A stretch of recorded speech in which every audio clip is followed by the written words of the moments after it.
Thank you for listening to the Unscripted Dreams Podcast with Joe and Marcus. If you have any questions or comments, please feel free to email us at unscripteddreams@gmail.com.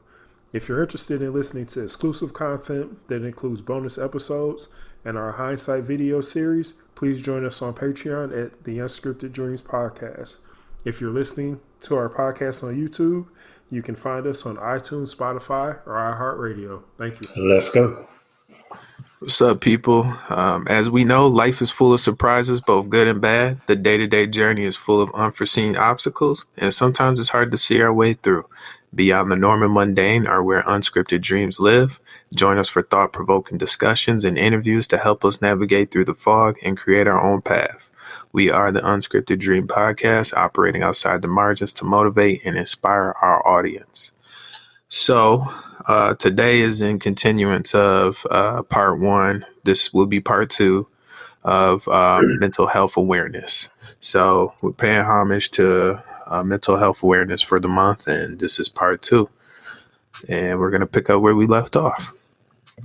Yeah, so Joe, last time towards the end of the episode, we started getting into the professional component of these mental health, like just mental health and mental health days, and everything that plays into that. And I wanted to really kind of open it up, and just kind of see what are your thoughts on mental health, taking a mental health day? My thoughts on mental health day is I think it's very important. I would say I think it's very important. It's very essential. I personally think you probably should take a mental health day every few months, if you can. I'm not saying that I'm the best person where I practice this per se. I'm really not the best person to actually ask questions regarding when's the right opportune time. But I know if something's bothering you where you can't effectively work or even think for yourself, because there's so much going on, you need to park it. Flat out. You just need to find some time where you can park it and turn that switch off, man, and recharge your battery. Yeah, well, one of the things I think the hesitation with people wanting to take a mental health day is, for one, not every company, not every organization is comfortable with or accepting of the fact that you may need to take a mental health day. Oh, 100%, especially if you're an essential worker, you know what I'm saying? Like, think about people that do service for people every day, all day, every day, you know what I'm saying? Those are the people that need the breaks the most, really. In a perfect world, you would think that they would give you mental health days outside of paid time off. Of course, you get paid time off for the mental health days, but there should be like a separate category for that, especially if you're dealing with people that are like high risk for many things, whether that's health wise, whether that's mental or physical health. I guess that's getting off task, but I think that that's very important, man. I've taken mental health days off of work before, and I'm someone that barely takes days off work. So if I take a day off work, a lot of people are going to be very concerned because I'm normally the type of person that shows up all day, every day at work. So, yeah, Joe, there's a lot of factors that play into someone even taking a mental health day, because you know that not every employer is understanding of someone who needs to take a day off for their mental health. Because you think about it, I can imagine just me calling like one of my supervisors that I had in the past and just letting them know, like, hey, I'm not feeling good and I need to take a day, because it's when somebody calls off, some people like to get their sick voice ready and things like that for when they call their manager, their supervisor to call off. But if you're having like a mental health issue, like you sound normal. You sound like we sound right now as we're having this discussion. So, and you know what, man, you're 100% right. I would recommend that you would text. Every time I take off of work, I just text my boss immediately because she gets up way before I do. So she gets into the office I don't know, 6-ish, 6:30-ish. That's way too early for me, but what I'm trying to say is I'll text her the minute I know that I'm contemplating of not coming into work, just so she knows what's going on. And she's understanding. But I think that your best route would be texting if possible. Even an email works. There's no way that they can just write you off just because you decide to put something in written form. If They'll anything, write that you up. I feel like that's more valuable than actually They'll write like you up. verbally saying something, because anybody could lose a voice message, but you can't lose no email. Yeah, that's true. But some companies just have. I mean, I've worked for companies where you have to call in no matter what's going on. Like it's mandatory that you call in and not text. Or sometimes texting or email is the easy. It's like the easy way out. And sometimes you just want to talk to somebody just to see what's going on and see if they're being sincere. But I mean, people have mastered the art of calling off. I think, and this is Joe, why I think it's important is that like when you really need time off, like if you're a reliable employee and you don't call off, like you were saying, Joe, you rarely call off. And that's important because if you're calling your manager, if you're even sending an email, you're someone who's reliable, like they might not write you up. Like there's been situations where I've like written somebody up because they didn't follow policy. But this is usually somebody who's very unreliable, and they're trying to like cheese their way through the system just Right. because they're trying to avoid having a conversation with me, because I know better. But if you're sincere, I mean, I think it really just comes down to whatever your company, whatever the policy is, because usually you sign an agreement that says you reviewed that 100-page employee guidebook that nobody reads. And that's what holds you accountable, and that's why you end up getting written up because you signed something and you agreed to it, and that's part of the game. But uh, Well, well then, how about this, man? I give a little grace to the people in situations where they work in factories or they work for like I know a few people that work for the casino industry or casino businesses, and they live off a point system. mhm. And truth be told, with point systems, man, it don't matter what your excuse is, you still gonna get them points. So I know that that's a crappy system, but you also got to think about it as soon as they can get you out, they can replace you, and that's just a mere fact of them not really valuing their employees for what they are. I mean, that's unfortunate. You got to get your money how you can, but you also got to respect the game, how it's played. Yeah, it's true. And I think that goes into one of the questions that I had is that, why are people afraid to ask for time off? And Shoot, I'll be the first one to tell you the reason why I'm afraid to ask for time off. A lot of it does play into who I am appearance wise. I don't want people to I don't want to give anybody any impression that I'm your stereotypical black man that ain't gonna do nothing. He gonna be lazy. He gonna basically, if you give him an inch, he gonna take a whole ass mile. Like, you're not getting no stripes off me like that, cuz. And that's just how I feel. So I guess you could say it's a pride/ego factor with me, man. But realistically, there's been many times where I've been sick and gone to work. Now, I'm not saying blatantly coughing, hacking. Nah, what I mean is you're not feeling good, like an upset stomach. I literally would fight through it. And then if I still feel tired, I'll go home and sleep it off as much as I can. I think that a lot has to do with my upbringing too, because that's just how my parents operated. So, it kind of just passed on to me that you fight through that shit and just get your money. yeah, and I mean, I kind of see where you're coming from, Joe, but I don't care what you look like, I've seen lazy people, every shape, color that, Oh, I they, 100% but agree, man. But people like to cling on to fictional things. Oh, yeah. So, what they hear and see, they think that the next man or woman is portrayed in that way as well. And, it's not necessarily true. Yeah, I mean, I understand that. So it's important. I think if you're calling off, but I think that also plays into just the structure of the business too, is that But yeah, you feel so essential, you feel so needed, and you understand the ramifications of you not making it to work because it's like your work just if you're the only person that's responsible for your workload, then when you come back the next day, you have twice the work that you had the day yep, before. So say if you're in a scenario in which you're taking a day off for your mental health, just because the workload is just it's because your workload's crazy, you get to the point to where it's like, well, if I take a day for myself, it's gonna be twice as bad when I come back.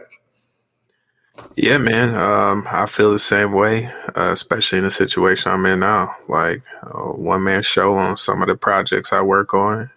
So if I don't get it done in X amount of time, it's just going to be more work created for me. So I understand that too. Yeah, absolutely. And I feel like it's up to the employer because I mean, Joe, I've ran a couple of businesses. They're not my businesses, but I've ran them. So just you know, as an employer, when your employees, when they want to take time off, like they've earned that time to take off. And it's important that you give them that time. Like I know in the past, my employees will come up to me and they'll put that time in request in and it falls within all the criteria that, falls within the guidelines of what we ask. Like it might be a month or 2 months in advance. You have to approve it. Even if staffing is going to be bad and things are going to be bad. Like there's times when my assistant managers are putting in time off or my employees will put in time off. And I know that whatever week they put in for time off, it's going to be a bad week for me. Like I know I was like, this week's going to be trash because I know I'm going to end up working like 60, 70 hours just to cover for them, get my stuff done. Like, it's just going to be a garbage week. And I had to come to terms with that because, I mean, and this also goes into, I mean, somebody's boss can have a big impact on how someone feels about their job and their mental health and how they approach the job. Because if an employee, like my thing is that if an employee comes to me, they request that time off, then I'm going to honor it. I'm going to have a bad week, but that's the cost. That's just the cost of being in charge, and and some bosses will like make their employees feel guilty about taking time off and things like that. But, it's like build your structure better so you can, have things set up to where people can take time off and it's not a detriment or it doesn't weigh so heavy on the people who have to pick up the slack. But, when you're not running your own company, like for me, when I was in those situations, like if I'm working for somebody else and I'm acting in accordance to what's been put in place because these aren't my systems. So I think it's just important that, like people feel guilty about taking time off. And, that's because of the culture. That's the culture. And that's why, whenever someone will take time off, I'm like, you go ahead, do what you need to do. We'll hold it down while you're away. And I never made people feel bad about taking time off because you work for that time, you earn that time, and you deserve it. And, and put like supervisors and managers that make you feel bad about that, they're bad managers because you should be able to have a life outside of work. Your life doesn't have to revolve around your job. Like there's other things outside of that. And if you earn that time, you deserve to take it.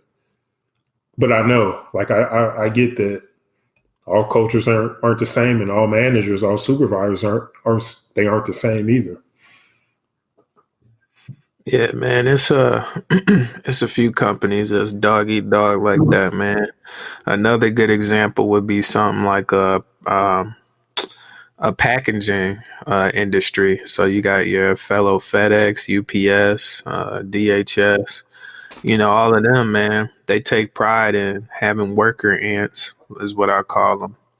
And, they pretty much give you a zero tolerance on that as well, man. You be sick, say you really sick and you need to be out for about a week and a half or two. You know what I'm saying, man? Some are forgiving, but for the most part, man, it take forever and a day to get back to where you left off with that type of job, man. They put a lot of pressure on their people. That's the reason why a lot of those people, when they get older, upper in age, man, they just be outdone physically. Physically, they'd be a wreck. They're burnt. They're burnt, and that's like Joe. That's like the people that worked in the like the auto factories back in the day. Like they just Exactly, man. GM, bro. Like all of that. bodies are shot. Like you are done after. You would have thought they played in the pros for 20 plus years, man. These people didn't had their hands. Some of these people then lost some of their fingers while doing this job. Some of these people's hands is so tough, tough as stone. You know what I'm saying? There's people with jacked up hips that can barely walk or maneuver because they put their life and soul into getting that money. And the only reason why they kept doing it is because they couldn't find no other avenue to make money like they did, which is unfortunate. But, this is the type of sacrifices people made to put their family in the positions they needed to be. Yeah.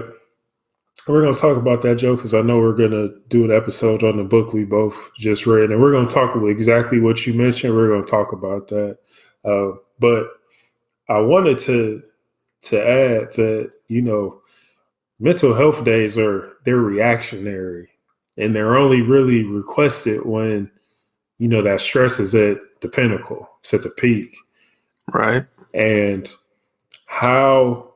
Like if because I've been in a situation where, I'm working and I'm looking at other people, especially, and I'm gonna go through the list of some of the worst jobs for mental health, but, just in social work, I mean, Joe, you're familiar. We've both done that work. It's just like, it's crazy stressful, and it builds. You know what, man? Like I said, bro, I put on weight when I was doing that. Bro, the one thing I did like about it was the interpersonal connections that you had with people, and the impact you made on people. But the pressure that's put on you, dude, and they hold you accountable to the highest standard possible where they don't even think that you human. You get what I'm saying by that? Oh, I Like, they don't interact with you like you a regular human, bro. They think that you part of the system. Like, they don't understand that you a man before anything, you a woman before anything. So when you look at it the way that they look at it, because see, man, that's the thing, people fail in that industry because they don't respect the game for what it is. A lot of these people will talk to you and say what they need to say to get to what they want and they need. So you kind of have to treat it as such, but you have to play it in a smooth enough way where you have to be able to read people, hold people accountable for certain things so you can actually meet your goals. So a lot of people don't realize that it's a challenge, man. Like, you want somebody that's really good with charisma and good at reading people that are dealing with social services, man, you can't pull nothing over them because they didn't seen it under the sun. Like, that's the one thing I do love about doing that profession, is because I learned so much about people, but at the same time, it was taxing on my health, man. My health was so bad. Like, you talk about people that would polish off fifths and still be like, all right, let's go. I'm not saying I was one per se, but I was close. But a lot of people that I worked with could polish off a fifth and be talking like ain't nothing happened. That's the type of mental health and how damaging that is. It's crazy. Yeah, and I think, Joe, that just working as like social services, anything, and plus these jobs do not pay well. Like, I want to make it clear that these you jobs, have to be in the game for a while for you to actually be compensated. Like, you have to work for the government like I did to actually be compensated pretty well, or you have to have your own private practice. Yeah. Other than that, you're not breaking bread for real. Pays pretty garbage. It's pretty garbage. But I think that's important. And Joe, some of the things that I would see And I don't have time to tell the story, but I would see, when I was going through it before I departed. I was looking at what was going on, and I said, "There's no way that these people that I'm working with are not on antidepressants or, something like something." I said, "There's no way that they can deal with this without the assistance of something, or there's something in their character that just allows them to kind of endure with that." Because like people, Man, they have some type of vice, man. I guarantee it. so like people, yeah, like people will just dump, like they will call you and just dump their problems on you, like you can just take that, and then they don't some people do understand, and I'll give them credit for that, but there's also people who they don't understand at all and they don't care. They think, like you were saying, Joe, they think you're almost like a robot and it's automatic, and you can just like turn it on and turn it off, and they can't process the fact that they think you leave the job and it's just like that's it and you don't think about it. But what they don't understand is that the people that are in these positions, they actually have a desire to help people, and what's going on with them that actually weighs on that person after they clock out, and they don't get that, so. And I'll be honest, man, with you saying that, dude, over time doing that, it's kind of made me pretty insensitive to a lot of things. And it's not my intention to be insensitive, but it's just a lot of things that I've experienced with people passing away and you having to deal with that as far as the family and addressing them in a professional manner. And you got to talk to these people and you got to get them together emotionally, not knowing on the inside you feel so bad, it's messing you up. Like, there's all type of situations and scenarios I've been in where, it just makes you insensitive after a while. Yep, and that's why, Joe, one of those things, like I had people like pass away on my caseload too, and these people aren't always with the I guess with the demographic that I work with. These people weren't always like somebody that was old. There'd be somebody that was like young that would pass away. Super young. And that and that kind of that affects you to some extent, and you have to be able to process that. But at the same time, there's like, I would come in and then I would get a notification that someone has passed away, and there's things on the business end that I have to do, and then you have to contact that family and you have to kind of see what else you can really do, because sometimes when someone passes away as a social worker, that's like case closed. Like, do what you need to do, close it out, but that's it, and like sometimes you want to do more, but there's limitations there. And like what you were saying, Joe, which is a good piece, is that I remember one day I was leaving this job and I was doing social work and whatnot. And I said, the only way that people are able to continue to work here is that like there's a part of these people inside, like there's a part of you that has to die inside for you to have the capacity to continue to do this and be able to do it at a proficient level. So it really takes a toll. Like it takes a toll on people. And I think there's just a lot of jobs. And Joe, if it's all right, I like to just go into some of the what I was able to find is some of the worst jobs for mental health. Go for it. I'd like to go into that. Now this list, actually, to be honest, I had problems finding I have problems finding this statistic, but anyway, I was able to find one thing that was recent, at least of this year, but a lot of stuff I was finding was back like maybe 3, 4, 5, 6 years ago. But I'm gonna go down this list. It's a list of 10, and this 10 being the least to number 1 being the greatest. This was what I found in the article as the 10 worst jobs for mental health. 10 was salespeople, and this was kind of just due to the irregular pay, the commissions, and the pressures of having to, like you don't know what your next paycheck's going to be because you're working on commission. So that can be pretty stressful. Then accountants and financial advisors. I mean, there's a lot of, like, when there's money on the line, that's high pressure situation. So, but hopefully those people who work in this field are, they're compensated well. Just like salespeople, they should be. If those commissions are on point, you're compensated well. Working as grounds maintenance because they work. I guess the justification was because they work alone. Now what's funny is that I work at a resort, and these grounds people, they usually are by themselves, which is interesting because I never see them, like they're not in a group cutting grass or, trimming the hedges. They're by themselves really for most of the day. So, I mean, first, I think that's more so a personality thing. I think for the people that enjoy being by themselves, it's fine. Like, I love to just work by myself. I'll be all right with that. But for some people, that lack of connection can affect them.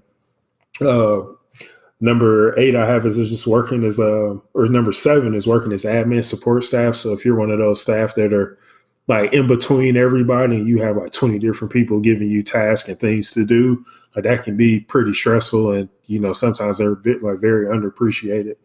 Number 6, a teacher, which I'm going to take a quick pause on a teacher because there's a lot of demands, working after hours, like parents can be out of pocket. And, I went to school, or I went to high school at least, where, like I was just saying, Joe, like I know these teachers just to deal with what they were dealing with, because like kids are just acting a fool. Where I went to high school at, like these people, like bro, there's no consequences for some of these kids I went to school with, and they just were out of pocket, man. And I would just look at these teachers and think, like, how do you deal with this stuff? Because I know, like my dad, I know my dad for him, but my parents weren't had like it's just what happened. Like I don't want to be out of pocket, but there's just a lot of demands, and the pay is. I mean, if you're teaching in the inner city like me, I was in Detroit, East Side Detroit, so I know they're not like getting paid like that. And I had one teacher like she's doing real estate deals while while she was teaching us, bro. So I know it don't pay well if you doing a side job on the job, but. I know that's tough, man, because some of those kids, like have, like you almost look at them like they have no home training. They don't care. Like some of them, their parents are just dumping them off in the school and letting them do like whatever. So let the school raise them, man. Yeah. Number 5 I have is working in the arts, which, you can do like you're following your passion, but like depending on where you're at in the art world, like that stuff doesn't always pay well. So you have a stress of like figuring out where your next paycheck is going to come from. Number 4 is healthcare workers. That can be, essentially like I've worked in healthcare, I've worked in the hospital, and like nobody's telling you thank you sometimes, and people are stressed out, and I mean it's a lot. People are putting a lot on you, so I understand that. Number 3 is social workers, which Joe and I just went into in extensive detail, so I don't think we need to go any more into that. Number 2, food service workers. I mean, they work long hours, they're on their feet.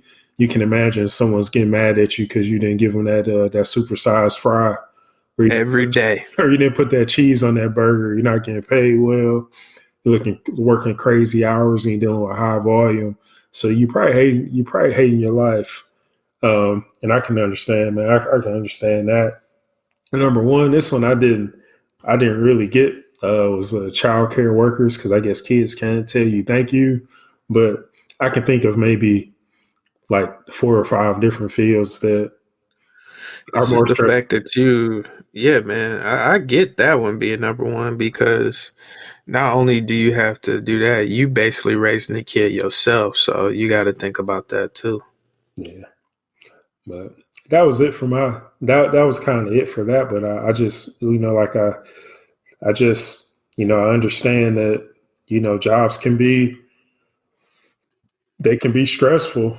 They can be stressful, and it just really, really depends on where you're at. And as we're approaching time, I'm going to just give my final thoughts on what we discussed here is that, it's about finding purpose and what you doing, Joe. You mentioned that in the first part of this episode is just, having, purpose in the, find a purpose in the world. And I think these people who struggle with these, what you would call maybe a thankless job, they struggle with finding,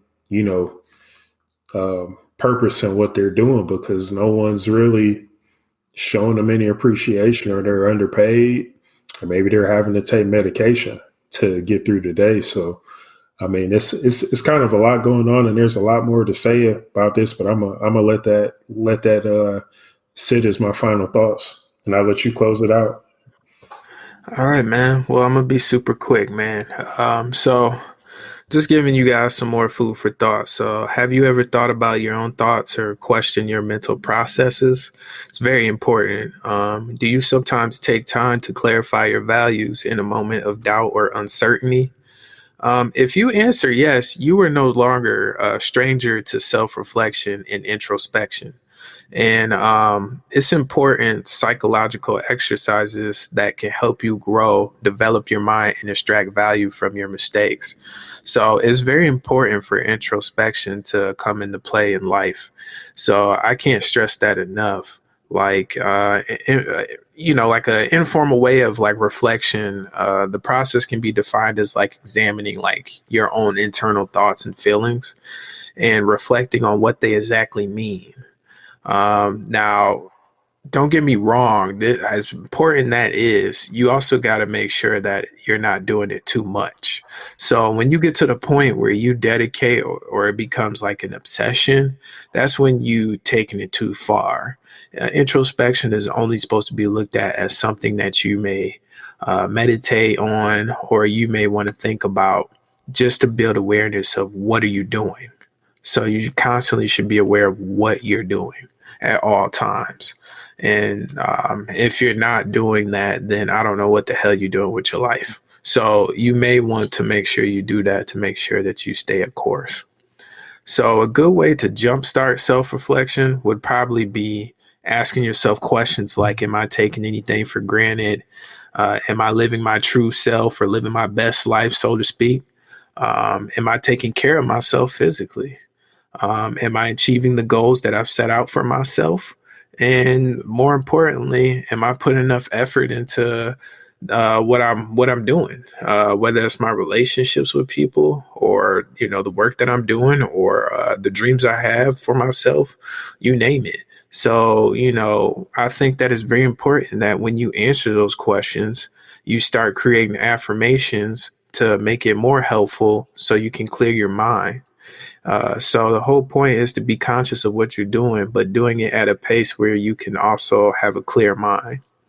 And I think that'd be helpful as far as you processing things going forward. That's all I have to say, really. All right, well, Joe, if that's it, man, we'll go ahead and wrap this thing up, man. We have a lot. I think we have a lot more to say. We'll find the best way to get that out there and communicate that to everybody. But just hope that, if you're listening, you found something to take away from it. You found a tip, or you maybe finally heard somebody to explain, finally heard something that explains the way you were feeling. Maybe you couldn't explain, or maybe you just needed somebody to relate to. And I hope that we were able to provide that. If not, don't hesitate to reach out and let us know what you think. We want to make sure that, the people that are listening are, able to take something away from, each and every episode. So just please keep that in mind, and don't hesitate to reach out and let us know your thoughts. And we look forward to hearing from you, and we hope you all take care and be safe. You heard the man. Be safe, take it easy, and as quarantine winds down, be mindful of what you're doing. All right. Peace.